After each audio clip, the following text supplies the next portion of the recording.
Welcome to the NT podcast. My name is Nemanja Jurisic. Today we are tackling one of the most fundamental philosophical questions: is belief in God intellectually coherent? For centuries, philosophers and theologians have debated whether the traditional attributes of God, omniscient, omnipotence, omnipresence, and perfect goodness, can form a logical, consistent concept. Critics argue that these ideas generate paradoxes and contradictions, while defenders of theism maintain that the concept of God remains philosophically robust. So, to explore this topic, I'm joined by Dr. Joshua Sijuwade, a philosopher whose work focuses on philosophical theology and the metaphysics of the Trinity. Professor Sijuwade, thank you for coming. Welcome. Thank you very much. Thank you for having me.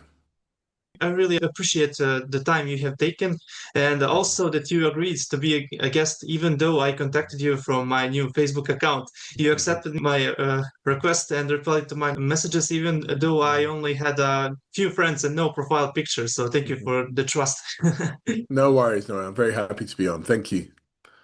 Okay, let me just read your biography for people that don't know Mhm. you on my channel. So, Dr. Joshua Sijuwade is a philosopher specializing in philosophy of religion, analytic theology, and metaphysics. He earned his PhD in philosophy from the University of York, as well as an MA in philosophy of religion and ethics from the University of Birmingham, and he holds a PGCE in religious education from King's College London and a BA in theology from the London School of Theology. Mhm. So, Dr. Sijuwade currently serves as a teaching fellow at the University of Birmingham and he Mhm. has previously worked as a visiting lecturer at the London School of Theology. So, anything to add to this amazing biography? Mhm. No, no, that's fine. I think you covered everything. Thank you. All right, so we said today's conversation is about the big question: does the concept of God ultimately make sense? So let's begin. How do you define God? Yeah, so I would, at the most basic level, define God as an omnipotent being. So the key attribute that we focus on is him being omnipotent. So that's at the most basic level. There's a lot more that you can unpack and define when it comes to the terms. But when you are defining God, I would say in a philosophical context, you can say that the key thing we focus on is his omnipotence, or another way I like to say it, his maximal power. So God is a maximally powerful being or an omnipotent being. That's probably the key definition I'll work with. Very good. So I'm troubled by that definition because it seems like Mhm. ancient Greeks were atheists because they didn't believe in omnipotent God or something like that. So why to define like that rather than something like supernatural being with cosmic power or I don't know. So can you comment that, Yeah. please? Well, when we're normally referring to God and we're saying we're utilizing arguments for God's existence, we're really actually specifying and focusing on a specific type of being. So even though that ancient Greeks and other types of individuals might have believed in certain understandings of, let's say, little g God, then it doesn't really touch on what I'm saying because what I'm saying is when the being in which we revere and we direct our worship towards, the being that we focus on formulating arguments for his existence, is a being who we can define as maximally powerful. Now, if you want to use the term God to pick out a different type of being, then yes, there's going to be a lot more flexibility in that definition. There's going to be a lot more different concepts that might be involved in it. So someone might be saying, if you're just defining, and let's say, so instead of using the word God, let's use the word deity. So what's a deity? A deity is just a supernatural being. Now, there can be different scales, and there's a range when it comes to deity, such that at the maximal sort of level, you'll have a maximally powerful deity, so a maximally powerful supernatural being. But then at the lower end scale, you can just have a being that is supernatural but might be limited in certain aspects. So let's say that you're going with the term little g God or a deity, then that will be a supernatural being. But if we're talking about the God who is at the center of monotheism, the God who's at the center of the major Abrahamic religions such as Christianity, Islam, and Judaism, then I would say that the sort of attributes that capture that being is him being maximal and specifically maximally powerful. So yeah, I mean the key thing at the beginning is to say that God is an ambiguous word. And so it depends what you mean when you're using that term. And so the way I was using it and defining is to pick out the being who is at the center of the major world monotheistic faiths. Right, very good. Thank you, Dr. Joshua. So let me ask this basic question. Why do you even believe in God? I know this is a long topic, but briefly, could you name arguments that you would use in support of theism? Yeah, so I mean, there's two sort of things with that question. So why believe in God? So I would say that there are the grounds for believing in God are not necessarily that of argumentation.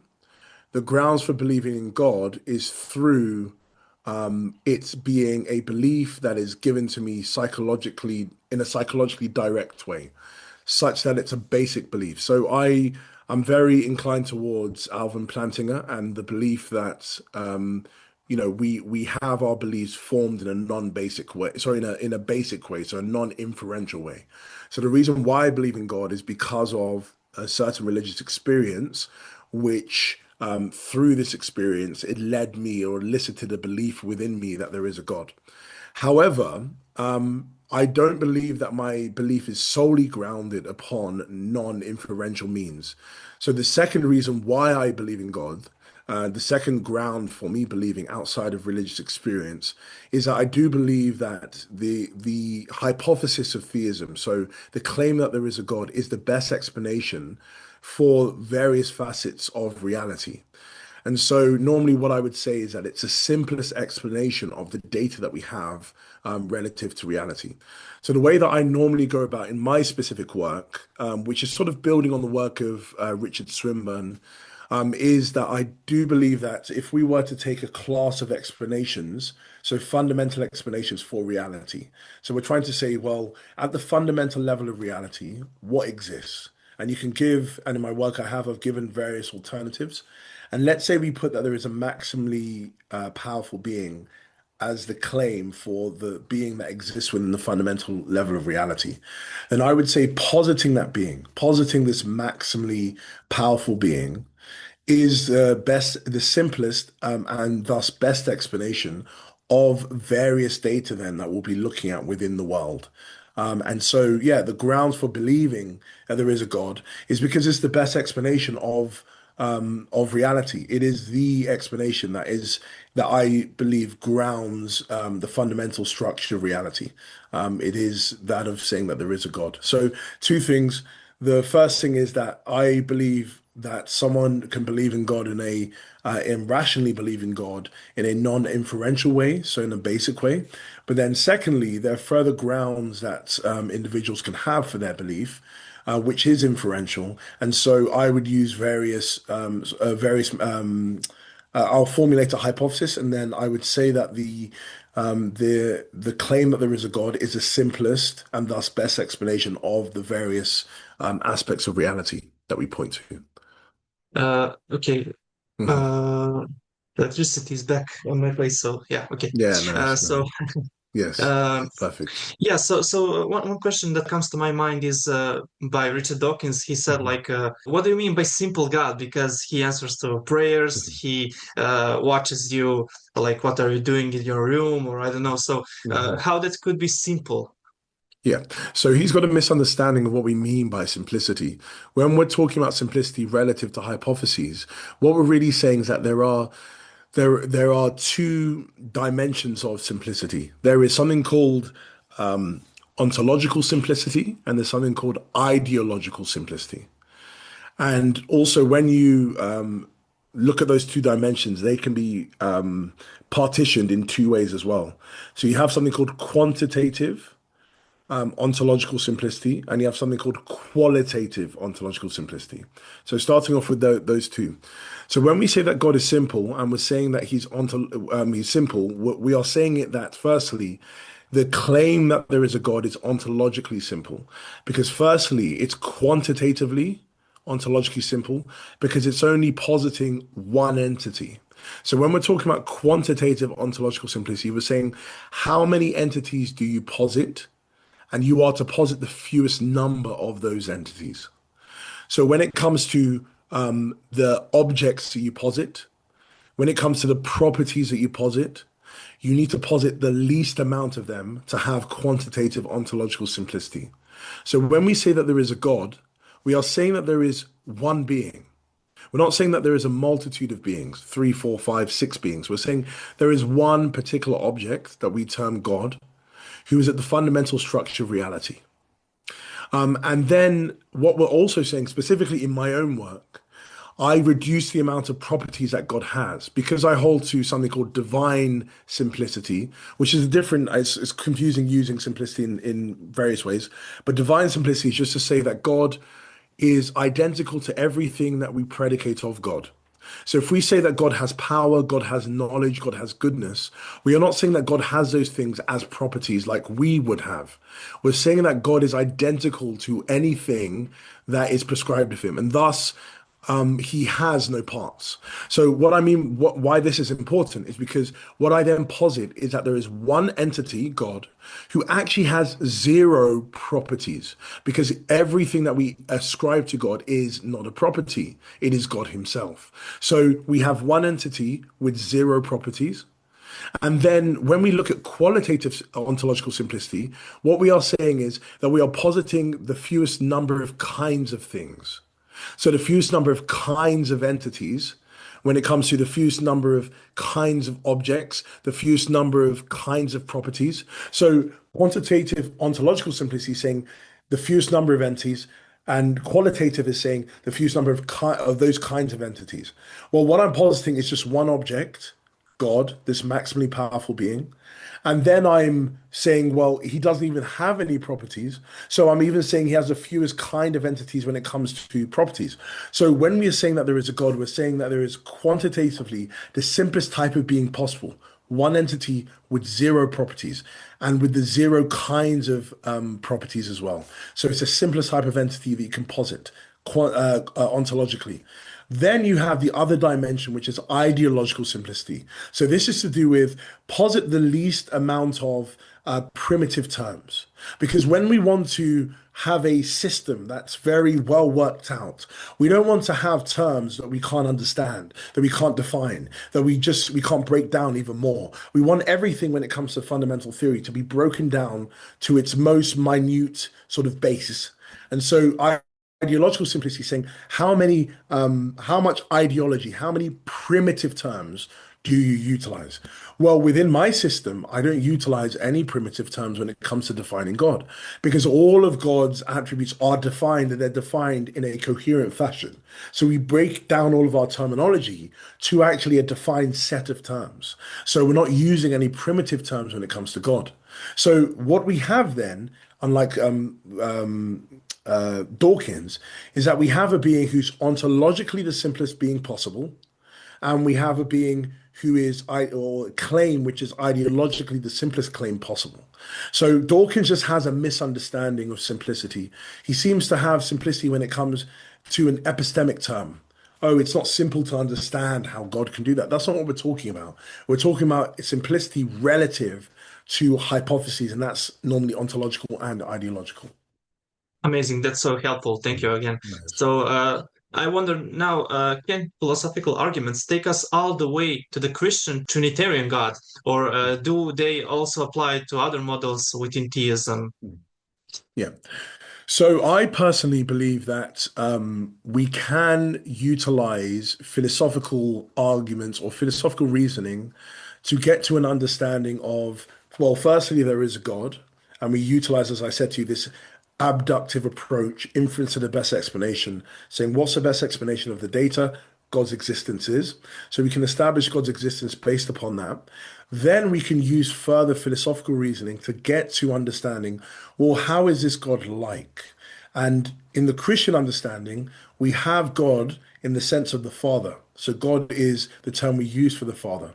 So we have one being or one entity that we call God. And there are two relationally distinct divine persons who exist alongside God, who are homoousios with him. That means that they are of the same divinity.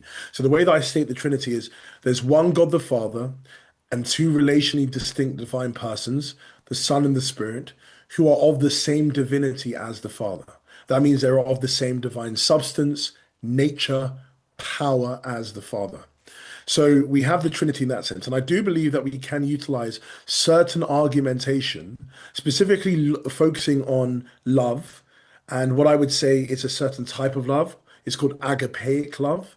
And so we can utilize our reasoning to, and alongside the concept of agapeic love, to get from there being the Father, so the one God who we utilize arguments for, to there being two relationally distinct divine persons who exist alongside the Father, the Son, the Spirit, and that's the Trinity.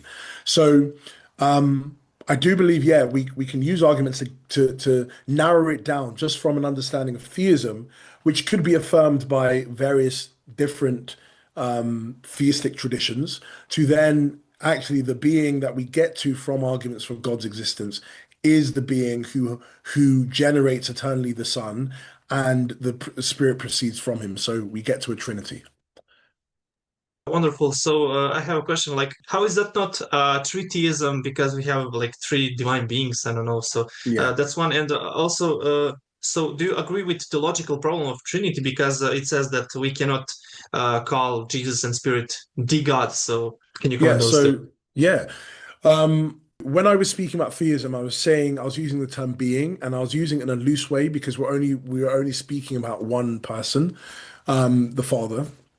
But when we're speaking about Christian theism, we want to be a little bit more careful with our language because we don't call each of the persons beings. We don't call even each of the persons substances. We don't want to use those terms because within the Trinity there is only one being. There is only one entity, I'll even say. There is only one substance. There's only one nature. There's only one power, will, and one God within the Trinity. So everything is grounded upon oneness.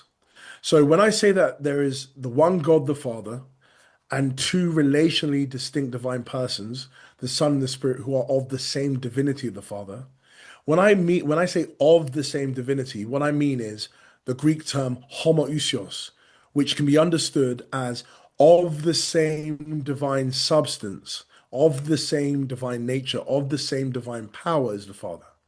So they have numerically, identically, they have the same substance as the Father. So they are numerically identical to the substance that he has. They have numerically identical nature as the Father. They have the numerically identical power as the Father. So we're not saying that there are three persons who are three substances, who have three powers, who have three natures, who have three wills. That's social Trinitarianism, and I do not affirm that. What I affirm, which I believe is the conciliar position, that's the position that was expressed by the first to the seventh ecumenical councils in the first millennium, and this teaching is that there is only one, that's the only one thing within Trinity. We have the one God the Father who communicates in his fullness his divinity to the Son and the Spirit eternally. And thus they are of the same divine substance nature as the Father. So there's one God, one substance, one nature, one power within Trinity. So there is no way to class it as tritheism. Now, when it comes to the logical problem of the Trinity, I really believe, and I over time, I've just come to see the non-importance of this problem. It's a problem that's been by some detractors of the Trinity has been sort of bandied around as this real issue. It's actually not at all, once correctly understood. Because the way that the creed uses the word God, which is the thing that causes the problem for people. So stating the logical problem of the Trinity is saying that the Father is God, the Son is God, the Spirit is God, yet there is one God. So it seems like you're saying, and also, sorry, the Father and the Son, the Spirit are not identical. So in that, by saying that each of them are God, they are not identical to one another, and there is one God, it seems to be that you're saying on the one hand that each of them are God, thus there are three gods. On the other hand, you're saying that there is one God. So there's a contradiction. You can't affirm each. Now, in the Nicene Creed, it's very clear that there is a strategy for this. And the strategy is equivocation, specifically equivocating on the word God. So when the creed starts off, it says very clearly, there is one God, the Father. It says, we believe in one God, the Father Almighty, maker of heaven and earth, of all things visible and invisible. So it already identifies who the one God is. It identifies it as the Father. But then later on, the creed goes and uses the term God, but it cannot obviously be using the term God in the exact same way that it was using it in the first statement, because then that would be a clear contradiction. Who formulated the creed were not contradicting themselves. So when it says there's one God the Father, it's saying that it's using the word God in one sense. And when it says that the Son is God, is God of God, true God from true God, it's using that word God in a different sense. Because if it wasn't, then it'll be saying there's one God, but there's a second God, the Son. So it can't be using that term in the same way. So what I say then is that there are two ways to understand the word God, how it's used, in a nominal sense or way, and in a predicative way. A nominal way is when you're using the word as a name, picking out a being. And when you're using it in a predicative way, you're using it to describe a being. So I like to use the term, for example, brown. Brown can be used, so this is just an example, it can be used in those two senses. It can be used as a name, Mr. Brown, or it can be used, and that picks out a single individual, or it can be used as a predicate, as an adjective, as a descriptive noun, telling us something about that person. For example, you could say brown. That could be relative. That could be speaking about his hair. Could be speaking about his skin color. Could be speaking about his eye color. So it's just a way of speaking about characteristics. So when the word God is used in the creed, it uses it in one way to refer to the Father. It's using as a name for the Father. And this is how the Bible does all the time. It will be various times where it says, uses the word God, and it uses it as a name for the Father. For example, the very famous Bible verse, God so sent the world. Sorry, God so sent his son. The John 3:16. So God so loved the world that he sent his only begotten son. And then it goes on. Now, if you realize, it doesn't say the Father so loved the world. It says God so loved the world that he gave his only begotten son. So it's using the word God as a name for the Father. And so anyways, the creed says there is one God the Father, and so it's using the word God for the Father. But then it's using the word God in the secondary sense of predication. It's saying that there is three divine persons. It's saying that the Son is true God of true God. What that means is he's divine of the divine one, because that's what the creed was trying to establish. The Son is of the same divinity as the Father. And then later on in the Constantinopolitan Creed, the Spirit, because he's equally worshipped with the Father and the Son, he's of the same divinity as the Father and the Son. So it's about divinity. So now how you make sense of the logical problem is just basically saying, well, when it says the Father is God, the Son is God, the Holy Spirit is God, what it's saying is that the Father is divine, the Son is divine, the Holy Spirit is divine.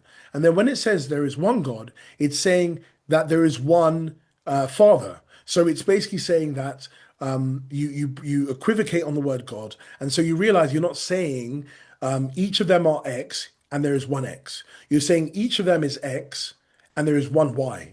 So there is no logical problem there at all.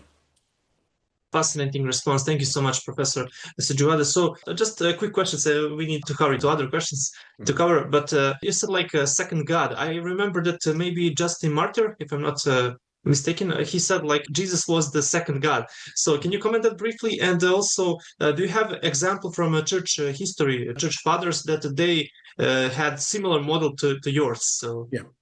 Yeah. So something you need to understand that people need to understand is the way doctrine was defined and the way that tradition is authoritative was authoritative in the first millennium and also in the Orthodox Church, which I'm a member of, is that we don't define doctrine by a single theologian. The way that the thoughts of the theologians operate within defining doctrine within the first millennium and then also in Orthodoxy is by the collection of the fathers.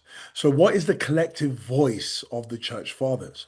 Because some fathers might emphasize some things which then hasn't been taken on as authoritative tradition.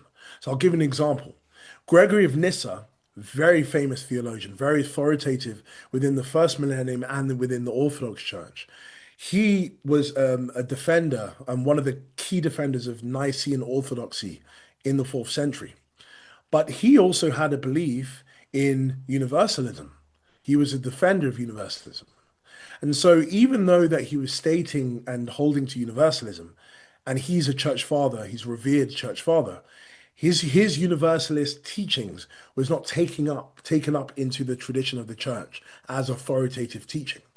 Or even in more focused sense, Origen of Alexandria, who is not a church father or he's not authoritative, he's not a saint, but his teaching on the Trinity is authoritative.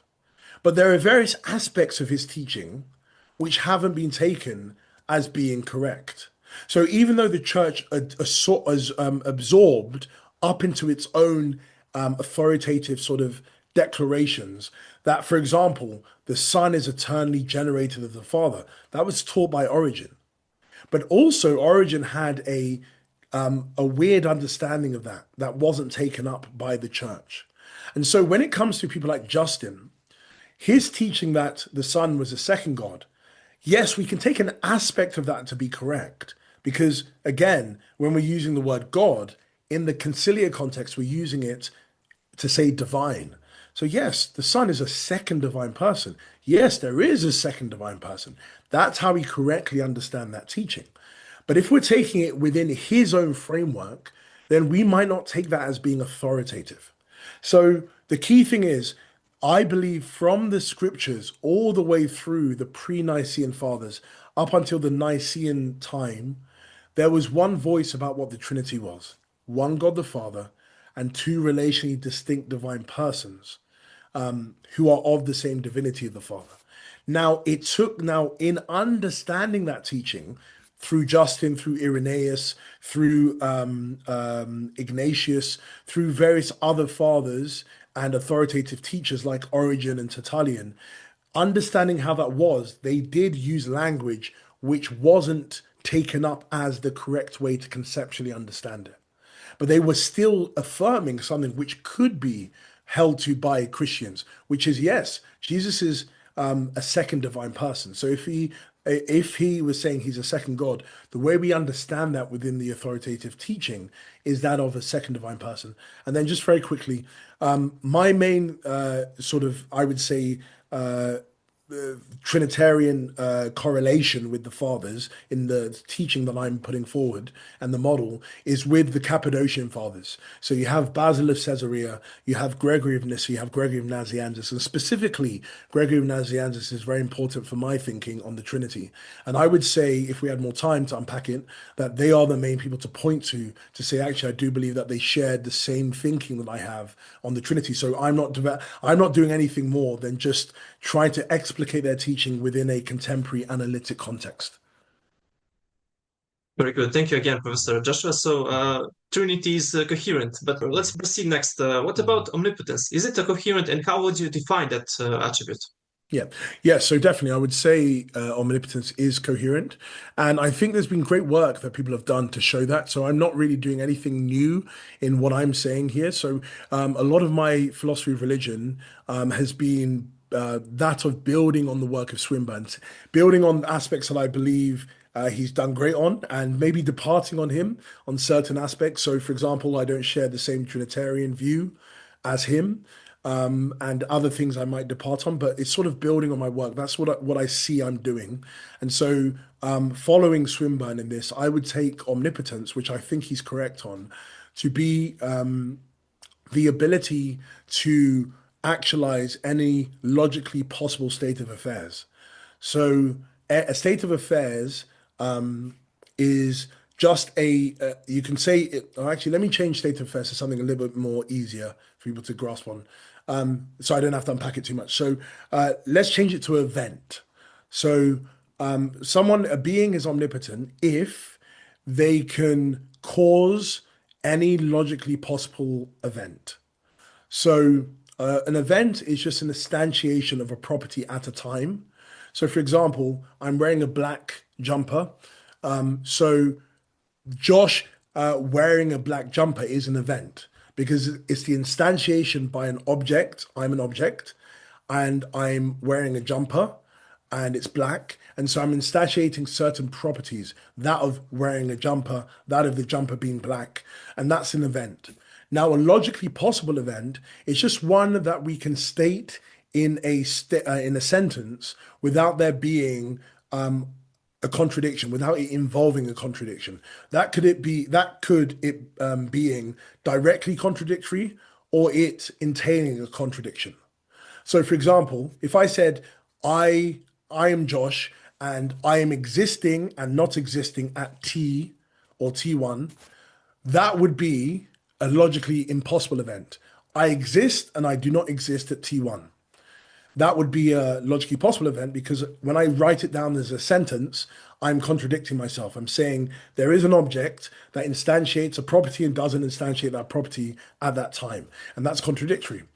Something entails a contradiction if you define the terms that leads to you then contradicting yourself. So, for example, if I said to you, I am a married bachelor at T, at time t. That would be an entailed contradiction because I'm saying when I define the term married or specifically I define the term bachelor, I'm saying that I'm instantiating the property of being unmarried and not being unmarried. So that is something which is contradictory. So when we say that God can, he's omnipotent, we're saying that he has the ability to cause to exist or cause any logically possible event. So any event that we can write out that there is no direct or entailed contradiction, God can bring about that event. Okay, that's helpful. So let's speak now about this question. I think this is from Michael Humer. So he says, like, can God have an infinite power, given that it might make more sense to say he can have as much power as he wants, but not unlimited or maximal power, since there is no largest infinite number because there is always a bigger one. Yeah, so I think maybe infinite in the context of that we're using it needs to be further fleshed out. What we're saying is that there's a qualitative infinity that God has. What that just basically means is there is no limit to the power, his exercising of his power outside of logic. So any event that you can point to, which is logically possible, God can bring about that event. So we're not saying infinite in the sense of a quantitative infinite, that we can keep on counting. There's these X amount of events that God could bring about, and we term that infinite. What we're saying is qualitatively, there are no limitations to God's power in the way that he exercises it. So it's shaving off limits to God. That's what we're doing. Because I have limits and I'm limited in the range of things that I can bring about. So that my range of power is limited. So there's only a certain amount of events that I can actualize or I can perform. But also my depth of power.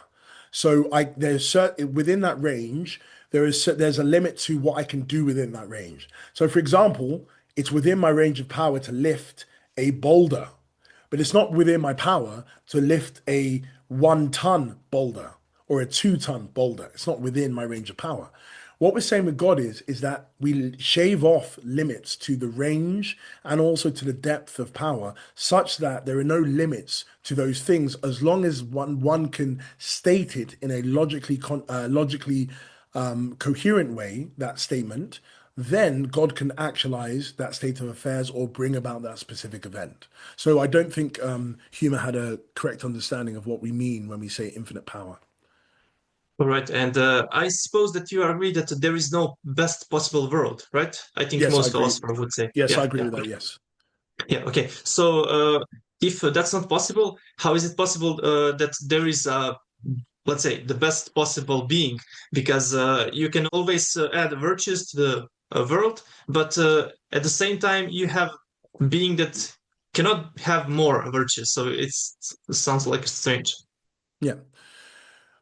Okay, so what we mean again, when we're saying there is a best possible being, we're just saying that the power that this being has is limitless. The knowledge that this being has is limitless.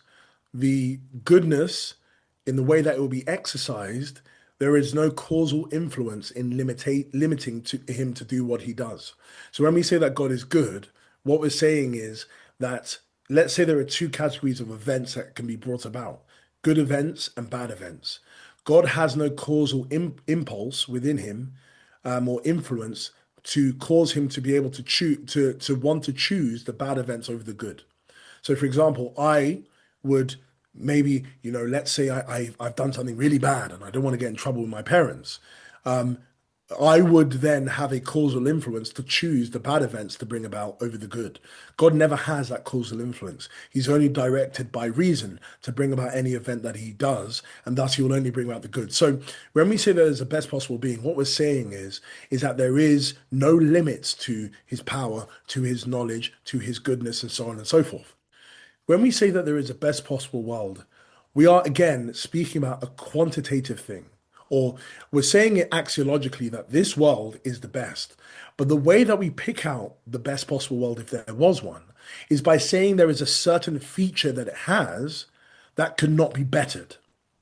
But conceptually speaking, or conceivability wise, we can always seem to conceive of a feature that this world could have that would be better. So, for example, if I say that a world is the best possible world because it has flamingos, it has categories of flamingos there. Well, someone could say, well, okay, it has flamingos, but is it a best possible world because it has 5 flamingos or 10 flamingos? Or is it best possible world because it has 20 flamingos? So it seems like there is no reason to pick one number over that of another. 1 flamingo, 10 flamingos, 20 flamingos. It seems like we could always think of, a reason to say that don't state this limit at one and keep on going more. So we're saying that even if you say the world is the best possible world because it has flamingos or has a category of things, then we have to say, well, what do we mean when we say it's the best possible world relative to the number of those things? Because it seems like the world would be better if it'll be a good world if it had a human, but it seems to be a better world if it had 2 humans, 5 humans, 20 humans. Where do we stop? It seems to be no non-arbitrary reason to stop at any number. So when it comes to God, we're not saying that he has 5% power, 10% power, 20%. We're saying he has the 100% value of power, such that there is no way to go more than that. You can't have more than 100% of the power that he has. So he has maximal power. When it comes to God, when it comes to the attributes of power, goodness, and knowledge, you just turn the dial up to maximum level, and you can't go more than that. But with a world, it doesn't seem to be that we can not conceive of something improving the quantitative value of that world by increasing it to more. What does it mean to have a max amount of flamingos? What does it mean to have a max amount of humans? It doesn't seem like any number you pick will actually be the one that we say is the maximum. So conceptually, there's no way to stop the process of saying which world is the best world. Right, thank you for that also. So this is connected to the problem of evil. So what theodicy would you defend? And also, if God is omnipotent, why didn't he create a perfect or maximally good world? Yeah. Or even a better than this one? Yeah. Yes. So I defend something called the exemplarist theodicy. So that's my own original theodicy. And just in a very brief way to state it, the exemplarist theodicy posits that God permits suffering in order to enable individuals to transform into exemplars of morality. And the second reason is that he provides it, and it's related to this, that he permits suffering in order to provide others with the opportunity to transform into exemplars. So, in a more succinct way, suffering exists in order to provide individuals with the opportunity to transform into exemplars, or to enable those who do not transform into exemplars with the opportunity to allow others to transform into exemplars. So either through suffering, I'm going to become an exemplar, or my suffering is going to allow others to respond to me and thus become exemplars themselves. And so I believe every instance of suffering can be accounted for by falling into one of those things. Either it allows me to become an exemplar, or it provides provides others with the opportunities to become exemplars of morality. And I believe, for myself, I really do believe that's a successful theodicy. It provides a justification for why God allows suffering. Now, with your second question about him being maximally powerful and allowing suffering, yes, God could have created a perfect world. I don't believe that there is any contradiction with that. However, what I would say is that God would want to bring about a certain type of world, and that world could not exist logically if there wasn't suffering within it. And so that world is a world with exemplars. So I believe that God will want to bring about a world where there are transformations that people undergo into exemplars, so that they transform to exemplars through their response to suffering, or that their response, or that their suffering experience provides others with the opportunity to transform. And so that type of world isn't a world that God could actualize without there being suffering. And I do believe that God will have motivation to want to bring about that world. And so, given that, yes, God is maximally powerful. But if he has a desire to bring about an exemplarist world, then there could not be a world that exists like that without there being suffering within it. And God would want to bring about that world. Beautiful. I never heard that. I read something other from your work, but this is thing Mhm. that I need to Yes. read more. So amazing. So can you define now omnipresence? What is that? And is it a coherent? Yeah. So again, sorry, building on the work of Swinburne, again, I see omnipresence as the ability to be causally active at and cognizant of every point of space. So in the literature, there's sort of two dimensions to omnipresence. You can either take it as God being omnipresence in the sense of being present at a place in a fundamental way. So that means that, for example, I'm present within my room here in a fundamental way because I exist in this room at this specific time in virtue of myself and myself alone. So I'm present in this room because of myself and nothing else. But then another way for me to be present is in an indirect way, where I can be present in at a place in virtue of something else that is fundamentally present there. So I'll give you an example. So for example, we all have these Ring cameras. A lot of people have them in front of their house. Now, let's say I'm out of the house and I'm in the shop. I can be present around my house through my camera because I'm able to know what is going on at that place. And let's say this Ring camera was a newly updated one, that it could fire a laser at any bad person. Then I could be present at my house in the sense of that I'm indirectly present there because of the Ring camera, because I'm present there in virtue of something else that is fundamentally located at that place. But then the key thing is how I'm present is through my knowledge and through my causal ability.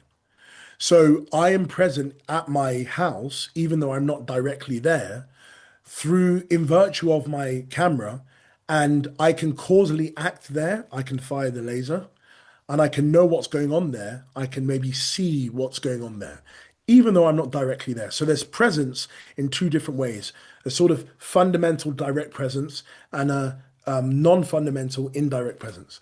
Now, I take the second one, that God is omnipresent in the sense of he's cognitively present and causally present at every point of space without being fundamentally located in those places. So God has the Father, he has a fundamental location. So does the Son, so does the Spirit. And let's call that place heaven. But then God is present in all other places through his causal power and through his knowledge, such that he knows what's going on at every point in space that's being cognizant of. And he's causally active at every point of space, such that he can do anything there. So even though God is not fundamentally located here, he is located, he's present in virtue of the ability to do anything here and know of anything that's going on here and also every point of space. Yeah, so that's answer to my next question. Does God need to be physically present everywhere in the universe to feel whole the universe? But yeah, so I wonder just, would you say that space itself have an omnipresent attribute? I would say no. I don't think so. Because again, it means it depends what you mean by space. So if we mean space, we're talking about points. So there are points of space. Space isn't really it's a term that we use to maybe to express the collection of points of space that exist within reality. So there are various points of space, various regions of space. But there is not one region that, as such, is present in all regions. So we have region one, for example, a region of space that my body's occupying, and there's a region of space that your body's occupying, and that's not the same region of space.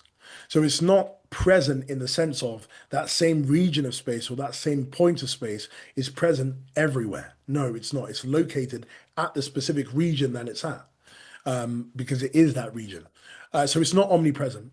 God is omnipresent because even though he has a non-spatial region that he's located at, let's say in heaven, he's causally active at every other point of space, region of space, and also cognizant of. But yeah, space isn't omnipresent in the way that I understand it. What do you think on answers like maybe God is present through his creation, maybe through us, maybe through space, maybe through, I don't know, universe? So is it a good answer or not? Well, yeah, so that I mean that sort of dovetails with what I was saying with the second way of understanding presence. So God is present in virtue of things outside of himself. So, for example, because there is, let's say, my body, God is cognizant of things going on in the region of space that my body occupies, and he's causally active at there. So he knows of the things and can do the things there in virtue of those things existing outside of himself. So in virtue of there being regions outside of the regions that God is existing at, God then God is present in virtue of those regions. That means he's causally active and cognizant of those regions of space. But he wouldn't be causally active or cognizant of those regions if there weren't those regions. So in a sense that yes, his presence is dependent upon there being regions and maybe occupiers of those regions outside of himself. But again, if God didn't create anything, there wouldn't be any regions outside of the regions that he's existing at. So he would still be omnipresent. It's just that the regions of non-spatial entities would be a lot more narrow than the ones that exist now. So yes, God is omnipresent in virtue of things existing, regions existing, and occupiers of those regions existing out of himself. But that doesn't mean that his presence is sort of dependent upon us in a real sense, because if he didn't create anything, then there wouldn't be any regions outside of the ones that he, God, and the Son and the Spirit occupy. Yeah, could God be even perfect or simple if we reject this attribute? Maybe we can say, okay, God caused everything, so in that sense, he knows, yeah, he's omniscient, so he knows what is in every place, but he is not really present in any way, Yeah. even in not your way that you described. So could God be perfect if we reject this? Yeah. No, he couldn't be because it is entailed by his attribute of omnipotence. So, omnipotence, if you remember, is the ability to bring about any logically or cause any logically possible event. Now, omnipresence, as defined, was the ability to be cognizant of and causally active at any point of space. Now, if God wasn't causally active or cognizant of any point of space, so he wasn't able to do that, then there'll be events that are logically possible that he wouldn't be able to bring about. So, for example, if God wasn't knowledgeable of what's going on in my room, and he wasn't able to be causally active in my room, then he wouldn't be able to, for example, cause to he wouldn't be able to bring about the event of something in my room ceasing to exist because he wouldn't be causally active in my room. So then he wouldn't be omnipotent because that event is logically possible. I can write, for example, there is something in my room that could cease to exist. Then if God is omnipotent, he should be able to bring about that event. But if God is not causally active in my room, sorry, he's not causally active yet at regions within my room, then he wouldn't be able to bring about that event because it doesn't make sense. So God has to be, it flows from his omnipotence as so understood to have him then being omnipresent in that specific way. So if you stop saying God is omnipresent in that specific way I defined it, then yes, God would not be perfect. He would not be maximally powerful, and thus I believe that's the key concept of perfection that we take God to have.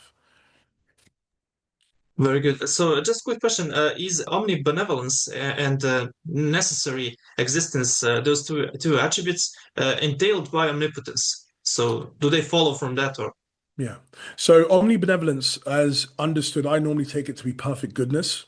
And perfect goodness is just the ability to bring about any good of, bring about any best event or the best event if there is one, an equal best event if there are any, many good actions, many good events, and no bad events.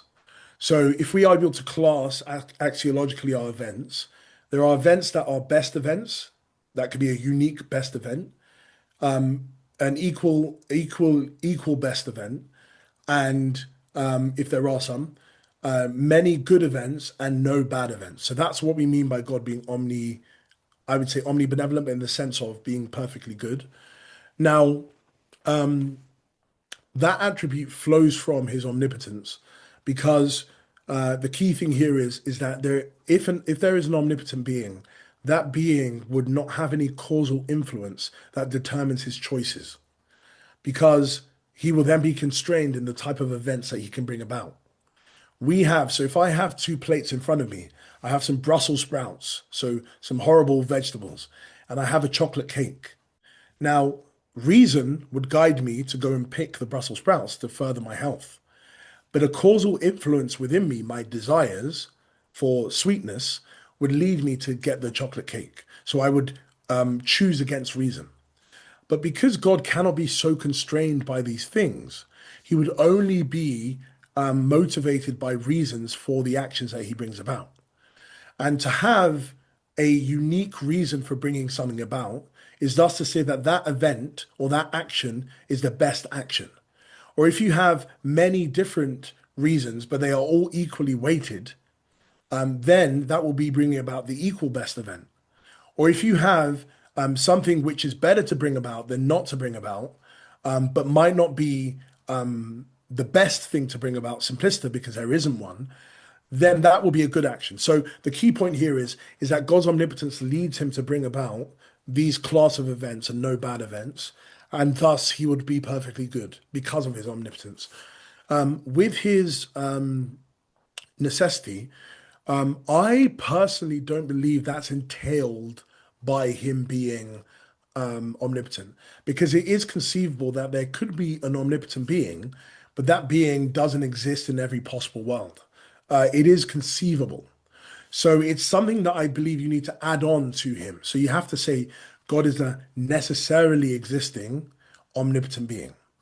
So you don't just say he's an omnipotent being because there could be a contingently existing omnipotent being, but there isn't, but sorry, but that doesn't entail, that's not entailed by his omnipotence. So his omnipotence entails his omniscience, his perfect goodness, his eternality, but it doesn't entail his necessity. You have to argue for that being a further attribute that he has so that he'll be a necessarily existing omnipotent being. Wonderful. So I received an email from Richard Swinburne this morning, and I Oh, wonder how great. would you comment this? Thank Yeah. you. So he said on this topic, I argue that the God cannot be logically necessary being, but that he might be necessary in a weaker sense. But it doesn't damage my conclusion in any way. If I simply say I do not know why there is a God, it doesn't damage the latest scientific hypothesis about what fundamental particles there are if we do not know why there are those fundamental particles. Maybe the ultimate existence of God is just the ultimate brute fact, or maybe there is some explanation of why there is a God which humans are not well equipped to discover. So, what do you think on this? Yeah, it's great. Swinburne is always his cheery self, so that's great. Love the response. Um, so yeah, I don't seem to have a problem with him, what he's saying, because I actually believe that necessity is not super important. And there's a paper I've written, which at some point hopefully will come out. But if someone's interested in it, they can read my book, The Rational Ontological Argument. Because what I believe actually, you don't need necessity as an attribute. So Swinburne would say himself that God is contingent because it's not possible for there to be a logically necessary being. He has a view of modality where necessity and possibility are to do with statements. They're not to do with entities that exist within reality. So he takes a view that logic is just our generalization of various principles that we have. So he doesn't believe entities can have that property of being logically necessary. Now, fair enough if he's correct, that's great. But I don't see anyway necessity as being that important because God has another attribute which is not really focused on a lot, but it's related to his omnipresence. It's his immensity. So immensity is the ability that God has to not be limited by any spatial location. So any region of space that exists, God is going to exist or be present at that region in some way. So, for example, if you believe that there are five possible worlds that exist, just for example, then God will not be limited in his presence to just one possible world. His presence, because of his immensity, is going to expand to all possible worlds. So let's take these possible worlds to be concrete entities, like similar to David Lewis, but in my work, Rational Ontological Argument, I define it differently than Lewis. But let's take these possible worlds to be concrete things. Then, if God is existing in one of those worlds, he has a fundamental location in world A. But let's say there's world B, C, D, E, and F. So world A, world B, world C, world D, world E. Okay, so let's go with those five worlds. So God would be fundamentally located in world A, but his immensity will not allow him to be circumscribed just to that one world. His presence will have to then be expanded into all worlds, such that he will be causally active at and cognizant of every world. So, because of God's immensity and his omnipresence, it doesn't really matter if, let's say, he's contingent in the sense that he really exists just in one world. Because in any world that you put forward, God will have to be present in that world in some way to be causally active and cognizant of things that are going on in that world. So necessity is not very important. It doesn't matter that God has to exist in all worlds. You can say that God exists just in one world in a real sense, but he has his presence in all the worlds because of his omnipresence and his immensity. So, yeah, I'm happy to say that with Swinburne, that God could lack the property of necessity for various reasons, but then that will not limit his power. Also, second thing for Swinburne as well, I use a different term, but it's the same thing, that God is fundamental. And because God is a fundamental being, his existence would be brute. So there'll be no explanation for why God exists, no further explanation, because fundamental entities are the stopping point for explanation. So there cannot be anything deeper to explaining what God is. So yeah, even if God is a contingent being, yes, he'll be brute, but being brute is not a problem because the arguments I put forward leads us to there being this one single brute, which is God. Wonderful. Thank you, Dr. Joshua. But do you have a few minutes to Yes, finish our yes, questions? Or yes, I do. Yeah, that's right. okay. So, what about omniscience? How would you define that, and how could God know Yeah, everything or something like that? yes, And we still have a free will, so yes. seems like a So problem. yeah, so I take omniscience to be the ability to know of any true proposition. So, for example, Josh is speaking now. God knows of that proposition, its truth value. He knows that it's true, and thus, if I wasn't speaking, then God will not know that proposition is true, and thus He will know it as false. So, God knows of all truths. If you're saying that in a more simple way, and I am inclined towards Molinism, so I'm inclined towards God knowing all counterfactuals of creaturely freedom. So those are conditional statements that are speaking about what we would do in certain circumstances. And so that God, before he actualizes any world, he knows of the possible worlds, he knows of the feasible worlds. Those are worlds where certain counterfactuals of creaturely freedom are true. He then chooses which world to actualize, and thus he then knows what will occur in all of those worlds. So then I do believe that deals with with the foreknowledge, sorry, the freedom problem. But if you have issues with Molinism because of the grounding problem, which is a big problem, then I'm happy to shift to something like an open theistic view, where there are no true propositions of the future. If there were true propositions, God will know them as true, but because there are no true propositions of the future, because the future is open, thus God is omniscient in the sense of knowing all truths about the past and present, but knowing no truths about the future because there are no truths of the future for him to know. So I'm open to move to that, but my main position would be Molinism. Yeah. Amazing. That's exactly my Mhm. position also. So Yes. I Okay. like monotheism, but I'm not Yes. 100% Yes. sure. Yeah. Yes. Okay. So how would you answer the argument from knowledge, they say, or do you say it Yeah. like that, from Patrick Green, and the argument from phenomenal knowledge? So like God cannot know what is it like to be me or Yeah. you. So two Yeah. arguments. Yeah. Yeah. So just very quickly with that one, I this is not my own original work, so just absorbing various things like omnisubjectivity. So I do believe that God, to be cognitively perfect, he needs to know the first person perspective of every cognitive agent. So God has a cognitive grasp of the first person perspective of every agent. So God does know what it's like to be me, what it's like to be a bat, what it's like to be a cognitive agent that's not himself.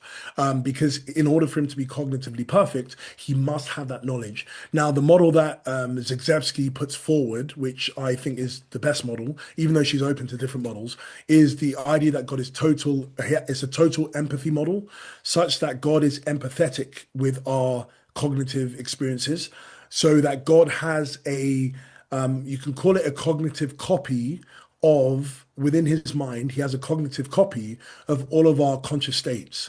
So in those cognitive copies of them, he knows what it's like to for me to experience these certain things.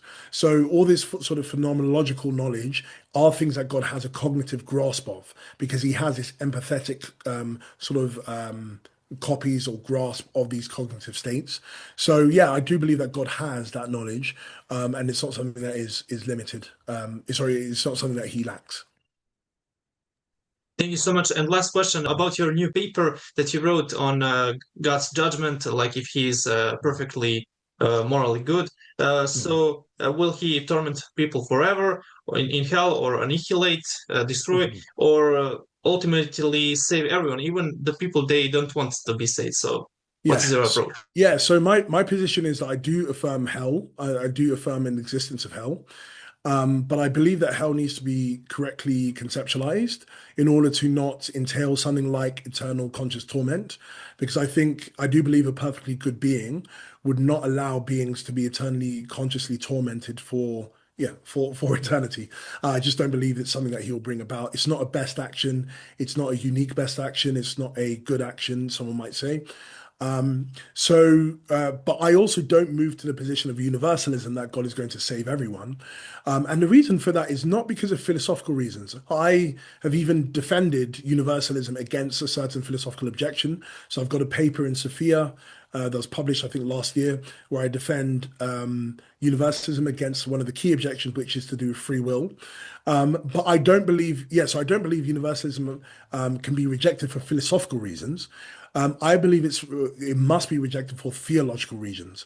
And what I mean by that is it's not part of the authoritative teaching of the church, such that it's not within the expression of the consensus of the fathers. So if we were to collect the fathers of the first millennium together, they would not have taught universalism collectively as a voice. It's not part of the conciliar teaching, such that the councils themselves did not authoritatively declare universalism to be acceptable. So I don't believe it's part of the teaching of the church, and thus you must reject it for theological reasons. Now, what I would say then is, so hell is something we must affirm, but the church has never said the nature of how it must be understood. So it's saying that there is a hell, but it doesn't say how hell must be. Is hell fire and brimstone? Is it something else? It doesn't state what it is authoritatively.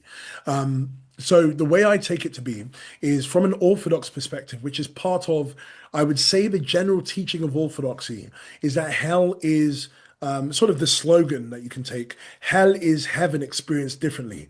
What I mean by that is that hell is not a location, it's an experiential reality of God's glory.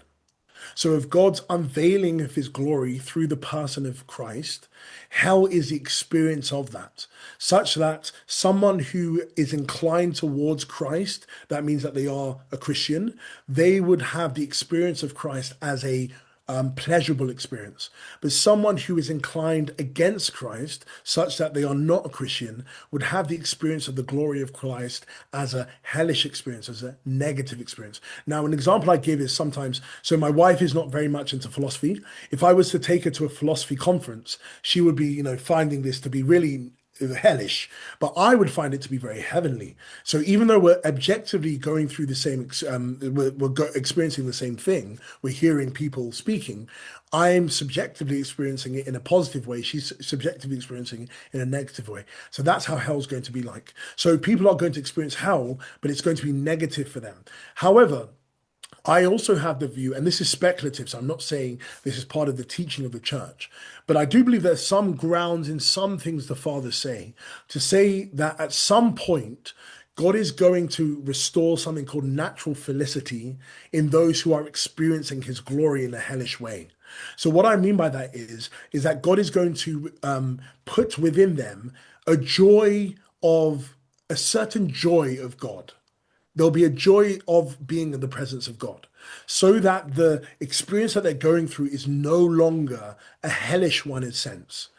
But what God will not give them is theosis. He will not allow them to become one with him.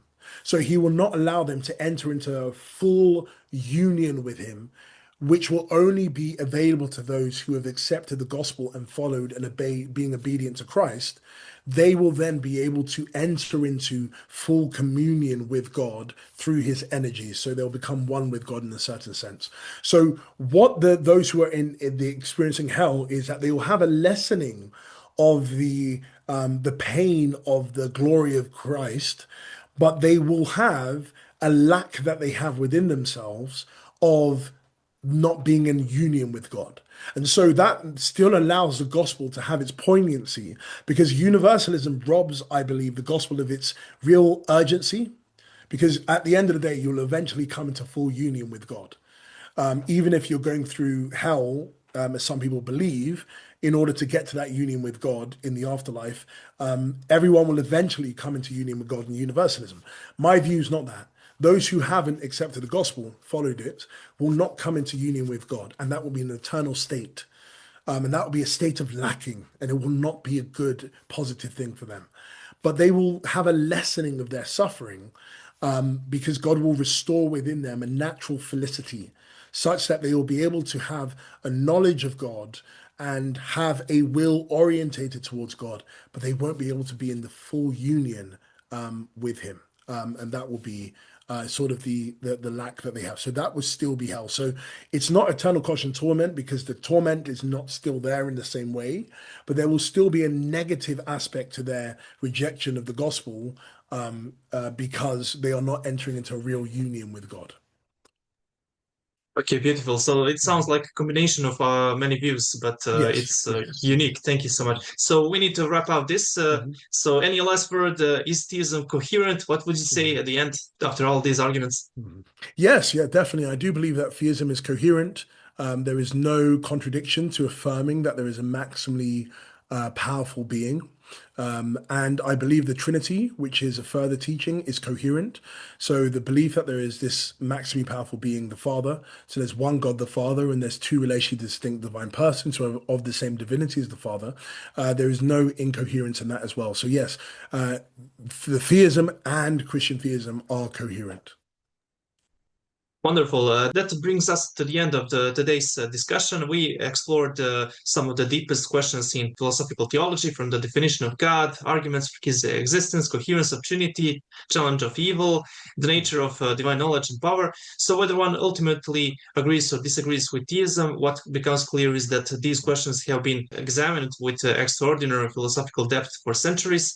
The debate is far more sophisticated than it's often presented in popular discussions. So I would like to thank Dr. Joshua Sijuwade for joining us and engaging these questions so thoughtfully. And if you enjoyed this conversation, make sure to subscribe to the channel, share this episode, and let us know in the comments what topic you would like us to explore next. Thank you for listening to the NT podcast, and we will see you in the next episode. Goodbye. Thank you.